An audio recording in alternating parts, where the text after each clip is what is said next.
அம்பாசமுத்திரத்தில் அண்ணன் போட்டியிடுவதற்கான சாத்தியக்கூறுகள் அதிகமா இருக்கு. என்னை பொறுத்தளவு எனக்கு நல்ல ஒரு களப்பணி செய்வதற்கான ஒரு சூழலாக அம்பாசமுத்திரம் தொகுதி அமைஞ்சது. அந்த தொகுதி சம்பந்தமாக நான் கொஞ்சம் பேசுறதுக்கு அண்ணன் ஒரு பேசி அந்த விஷயங்களை நம்ம இன்னும் நிறைய பேசணும்னு எனக்கு ஒரு ஆசை இருக்கு. அப்போ நாளைக்கு அந்த தேர்தல் களம் இடைத்தேர்தல் களத்திலையும் நீங்க சீமான் அவர்கள் கூட பயணிப்பீங்களா, களப்பணி செய்வீங்களா? உறுதியா அதுல எல்லாம் மாற்றுக்கிறதே இல்ல கோகுல். எனக்கு தேவை நாம் தமிழர் கட்சி ஜெயிக்கணும், சீமானை ஜெயிக்கணும். அதற்காக நான் கரும்புலியாக மாற தயார். என்னை கட்சியை விட்டு நீக்கினாலும் என்னை கட்சியிலிருந்து ஒதுக்கினாலும் எதை பத்தியும் கவலைப்பட மாட்டேன். சீமானன் எந்த வழியை கட்டுறா அந்த வழியில போக நான் தயார்.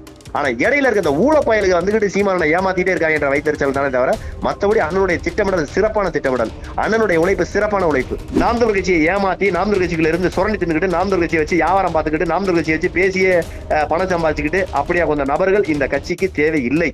கட்சியில எவவே அயோக்கியம், எவவே எந்தெந்த கட்சிகிட்ட காசை வாங்கிட்டு நீங்க பேசுற, எவவே வாய் விபச்சாரம் பண்ற எல்லாமே தெரியும். கோகுல் இந்த வேலையில நான் கிண்டி விட்டு போயிருக்கேன். எப்படி எல்லாம் கோவப்படுத்தலாமா, எப்படி எல்லாம் கேள்வி கேட்கலாமா, அப்படி குண்டக்க மட்டும் கேள்வி கேட்டு என் வாயை பிடிங்கி என்னை பேச வச்சு இருந்தாலும் பரவாயில்ல. கோகுலால சாமானியன் சேனலால நாச்சும் ஒரு விடிவு பெறக்கட்டும். அண்ணா வணக்கம், நலமா இருக்கீங்களா? நல்லா இருக்கீங்க கோகுல், நல்லா இருக்கீங்களா? நல்லா இருக்கேன். ஒரு முக்கியமான பரபரப்பான செய்தி ஒண்ணு போயிட்டு இருக்கு. அது குறித்து உங்ககிட்ட சில கேள்விகள் கேட்க வேண்டியதா இருக்கு. அம்பாசமுத்திரம் தொகுதியில நாம் தமிழர் கட்சியினுடைய தலைமை ஒருங்கிணைப்பாளர் சீமான் அவர்களே களமிறங்குறாரு அப்படிங்கிற செய்தி அரசல் புரசலா பேசிட்டு இருந்தாங்க. இப்ப கிட்டத்தட்ட அதிகாரப்பூர்வமா அறிவிக்க போறாங்கன்ற அளவுக்கு பேசப்பட்டுட்டு வருது. அதனுடைய பின்னணி என்னன்னு?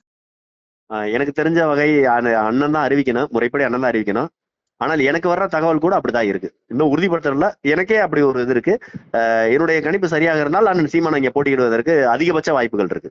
அதை நானே சொல்றது அண்ணன் என்ன வரையும் சொல்லல. அண்ணன்ட்ட நான் கேட்கல, வேற ஒரு நபர்கள் கேட்டவங்க சொன்னாங்க இந்த மாதிரி கட்சி அறிவிக்கும்பா, கட்சி அறிவிக்கும் போது பேசிங்க அப்படின்னாங்க. அதனால கட்சி அறிவிக்கும். ஆனால் பொது வேட்பாளர் சொல்றது ஒருபோதும் நடக்காது கோகுல். அந்த பொது வேட்பாளர் அப்படிங்கிற வதந்தி எல்லாம் பரப்புறதா மத்தவங்க.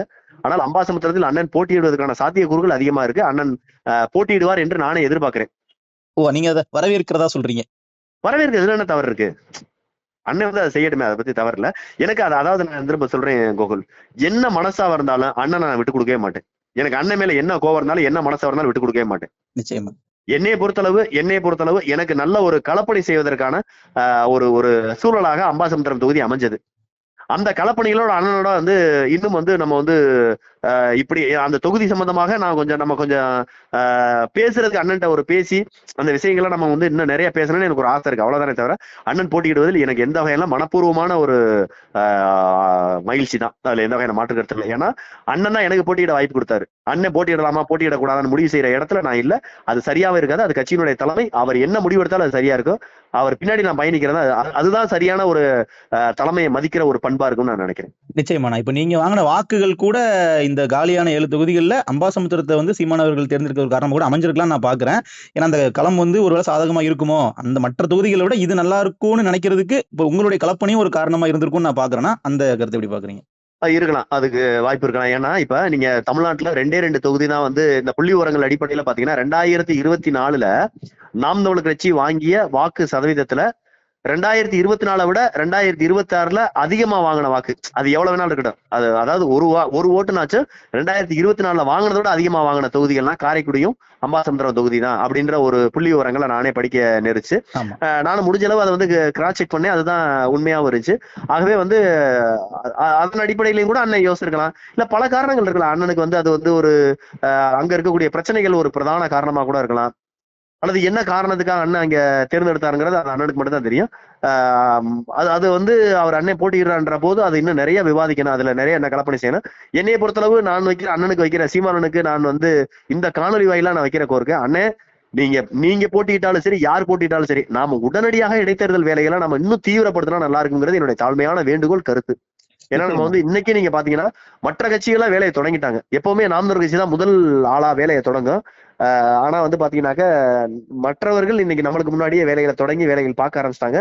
நாம இன்னும் இடைத்தேர்தல் பணிகளை தீவிரப்படுத்தணும். ரொம்ப வேகமாக, ரொம்ப கவனமோட, ரொம்ப வேகமா, ரொம்ப ஒற்றுமையா செய்ய வேண்டிய சூழலா நான் கருதுறேன். நிச்சயமா, அது ஒரு புரியுது. இன்னொன்னு இப்ப நீங்க அம்பாசமுத்திரம் தொகுதியில போட்டிட்டீங்க. நத்தம்ல இருந்து இங்க போட்டிடுறதே முதல்ல நீங்க எப்படி செய்ய போறீங்க, உங்களால எப்படி களப்பணியாற்ற முடியுமா ஒரு கேள்வி இருந்துச்சு. ஆனா தேர்தல் முடிஞ்சதுக்கு பின்னாடியும் கூட நீங்க நத்தத்துல இருந்து அம்பாசமுத்திரத்துக்கு அடிக்கடி வந்துட்டு போறீங்க. இங்க இப்போ நீங்க பாத்தீங்கன்னா பணிகள் செஞ்சுட்டு இருக்கீங்க.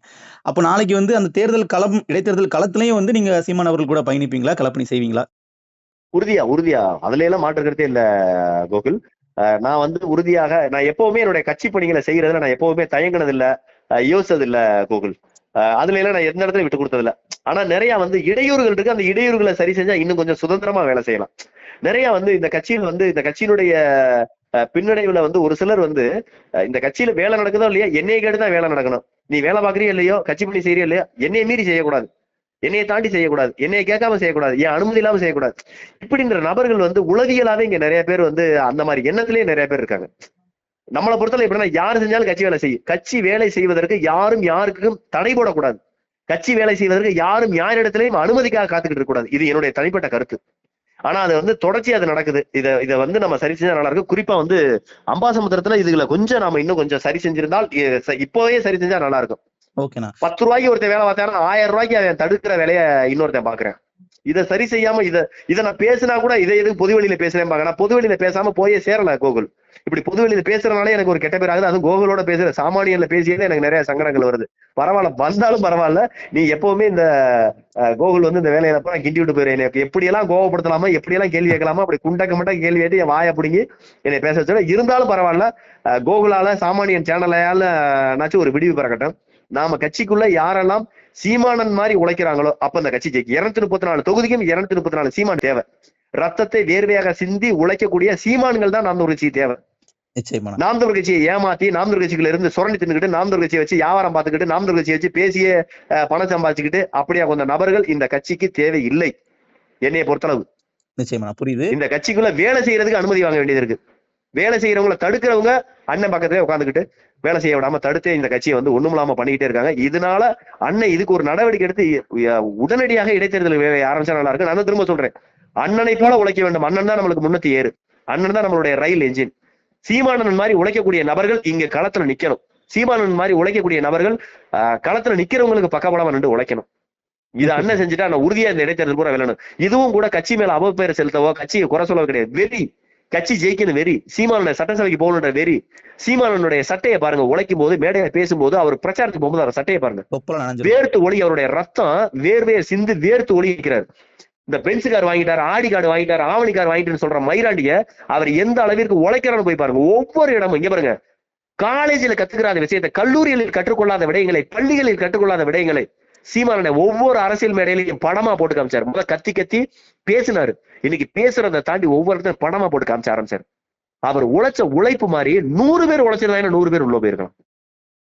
செய்ய தவறி நம்ம அந்த வைத்தறிச்சலதான் கோகுல் பேசுறேன். இவன் பூரா சீமான சிவசங்கரை வந்து கட்சியை விமர்சிக்கிறேன், சிவசங்கரை பொதுவெளியில பேசுறேன். நானாச்சும் பொதுவெளியில பேசி கரும்புலிகள் யாருங்க, விடுதலை புலிகள்ல கரும்புலிகளுடைய சேவை என்னங்கிறீங்க?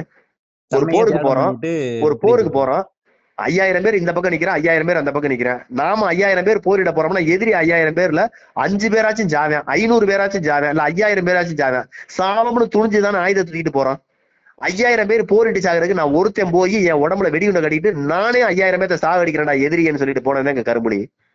என் இனத்தில் என் மாவீரர்களில் போற்றத்தக்க மாவீரர் யாருன்னா இருக்கிற எல்லா மாவீரரும் போற்றத்தக்கதான். ஆனால் நான் சாக போறேன்னு தெரிஞ்சு இந்த நொடி இந்த நிமிஷத்துல நானே செத்துறேன்னு தெரிஞ்சு தற்கொலை படை தாக்குதல மாறி வெடிகுண்டை கட்டிட்டு போய் வெடிக்க செத்தாம இருக்க அந்த கருமொழிகள் தாங்க என்னுடைய வழிகாட்டி. அவங்கள தான் நான் பின்பற்றேன். சிவசங்கரன் பேசுறதுனால என்ன ஆயிரும்? சிவசங்கரன் கெட்ட பேர் வரும், சரி. சிவசங்கரனுக்கு போட்டியிட வாய்ப்பு கிடைக்காது, சரி. சிவசங்கரனை கட்சி விட்டு நிக்குவாங்க, சரி. பண்ணிட்டு போறாங்க. எனக்கு தேவை என் கட்சி ஜெயிக்கணும், எங்க அண்ணன் சீமான் முதலமைச்சர் ஆகணும், சட்டசபையில நாம் தமிழர் கட்சியினுடைய குரல் ஒலிக்கணும், தேசிய தலைவர் பிரபாகரனுடைய பிள்ளைகள் சட்டசபையில போய் இந்த மண்ணினுடைய விடுதலையை மீட்டெடுக்கணும். தமிழ்நாட்டை தமிழர்கள் ஆளும் போதுதான் இந்திய அரசிற்கு அழுத்தம் கொடுத்து ஈழத்தை பெற முடியும். அதற்கான விதையை போட்டவர் சீமானனே. அதற்கான விதையை போட்ட சீமானனே அதற்கான அறுவடையும் செய்துக்கணும். இதற்காக நான் பேசுறேன். என்ன பேசுறேன்? என்ன இவங்கெல்லாம் ஒண்ணு சேர்ந்துருவாங்க, ஜாதியா ஒண்ணு சேர்ந்துருவாங்க, மதமா ஒண்ணு சேர்ந்துருவாங்க, கூட இருந்தே என்ன எந்த மயிராண்டி எந்த மயிரை போடுனாலும் கவலைப்பட போறது இல்ல. எனக்கு தேவை நாம் தமிழர் கட்சி ஜெயிக்கணும், சீமானனை ஜெயிக்கணும். அதற்காக நான் கரும்புலியாக மாற தயார். என்னை கட்சியை விட்டு நீக்கினாலும் என்னை கட்சியில இருந்து ஒதுக்கினாலும் எதை பத்தியும் கவலைப்பட மாட்டேன். கட்சியில எவன் அயோக்கியம், எவன் எந்தெந்த கட்சிகிட்ட காசை வாங்கிட்டு நீங்க பேசுற, எவன் வாய் விபச்சாரம் பண்ற எல்லாமே தெரியும். இதை நான் இன்னும் பொறுமையா பேசிக்கிறீங்க. என்னைக்காவது ஒரு நாள் எவன் இந்த கட்சிக்கு காசை வாங்கிட்டு என்னென்ன துரோகம் செஞ்சான்னு ஒரு நாள் பேச ஆரம்பிச்சுன்னா இந்த கட்சிக்குள்ள இருக்க பூராத்தையும் அம்பலப்படுத்தி விடுவேன். அதிகபட்சம் என்ன செய்ய? கட்சியை விட்டு நீக்கிங்க. கட்சியை விட்டு நீக்கிட்டாத்தான் இன்னும் சந்தோஷப்படுவேன். கட்சியை விட்டு நீக்கிட்டா மூக்குனாங்கயிறு அத்து விட்ட கோயில் மாடு மாதிரி, ஜல்லிக்கட்டு மாடு மாதிரி எவன் என்ன செஞ்சா பேரோட ஆதாரத்தோட போட்டு போயிட்டே இருப்பேன். எதுக்கும் பயப்பட மாட்டேன். எவன் இங்க கட்சிக்காக ஜாதிக்காக குழு வச்சிருக்கேன், எவன் காசுக்காக வேலை ஆகுறேன், எவன் காசை வச்சு இந்த கட்சியை பிசினஸா பண்றேன், அடிச்சு நொறுக்கி பேசி விட்டு போயிருவேன், கவலையப்பட மாட்டேன். இப்பவும் ஆத்திரத்திலையும் கோவத்திலையும் பேசுறேன். இந்த இடைத்தேர்தல ஜெயிக்கல, நாம் தமிழர் கட்சி ஜெயிக்கல, இந்த கட்சி தோத்ததுக்கு எவவே எந்தெந்த பொறுப்புல இருக்கவே, எவவே எந்தெந்த பொறுப்புல இருந்துட்டு என்னென்ன ஊழல் பண்ண என்னென்ன செஞ்சா பூராத்தையும் வெட்ட வெளிச்சத்துக்கு கொண்டாந்துருவேன். விட்டுற மாட்டேன் அவனை அவ்வளவு சீக்கிரம். உங்களோட ஆதங்கம் புரியுதுன்னா, இன்னொரு செய்தினா, இப்போ ஒரு வார இதழ்ல ஒரு தகவல் ஒண்ணு போட்டாங்க. எப்படின்னா, எப்படியும் ஒரு 10 தொகுதிக்கு மேல காலியா இடைத்தேர்தல் நடக்கும். ஆனா 11 தொகுதிக்கு மேல ஆகும். ஓகேண்ணா. இந்த முறை பாத்தீங்கன்னா, நாம் தமிழர் கட்சி எல்லா தொகுதிகள்லயும் கண்டெஸ்ட் பண்ணுவாங்க. ஆனா குறிப்பா சீமான் அவர்கள் நிக்கக்கூடிய தொகுதியில மட்டும் ஒரு ஸ்பெஷல் ஃபோக்கஸ் பண்ணி அதுல அவங்க ஒர்க் பண்ணாங்கன்னா வெற்றி பெறதுக்கான வாய்ப்பு இருக்குல்ல. அதிகப்படியான வாக்குகள் வாங்குவாங்கன்ற கருத்தை சொல்றாங்க. இதை நீங்க எப்படி பாக்குறீங்க? இல்ல கோகுல், இந்த திட்டமிடல் பூராமே அண்ணன் என்ன சொல்றாரோ அதன்படி நடக்கிறதா சரியா இருக்கும். ஓகே. சீமானன் என்ன சொல்றாரோ அவருடைய திட்டமிடல் படி, அவருடைய தொலைநோக்கு பார்வைப்படி போனால் சரியாக இருக்குன்னு நான் நம்புறேன். நான் ஒரு கருத்தை சொல்லி அதை இப்படி பண்ணியிருந்தா நல்லா இருக்கும்னு சிவசங்கரன் சொன்னார், அதெல்லாம் வேண்டாம். அண்ணனுடைய கருத்து, அண்ணனுடைய கொள்கை, என்னைய பொறுத்தளவு அண்ணனுடைய கருத்து, அண்ணனுடைய கொள்கை, அண்ணனுடைய வழிகாட்டி. சீமானன் எந்த வழியை காட்டுறான் அந்த வழியில போக நான் தயார். ஆனா இடையில இருக்க இந்த ஊழப்பயலுக்கு வந்துகிட்டு சீமானனை ஏமாத்திட்டே இருக்காங்க என்ற வைத்தறிச்சல் தானே தவிர மற்றபடி அண்ணனுடைய திட்டமிடல் சிறப்பான திட்டமிடல், அண்ணனுடைய உழைப்பு சிறப்பான உழைப்பு, சீமானுடைய உழைப்பு, சீமானனுடைய திட்டமிடல் படி நம்ம போயிருந்தா 2026 நாம தான் ஆளுங்கட்சியா இருந்திருக்கணும். இதை கெடுத்தவனே கட்சிக்குள்ள இருக்க வேண்டிய அதை இன்னும் பிறகு பேசுவார் யாரா இருந்து. நிச்சயமான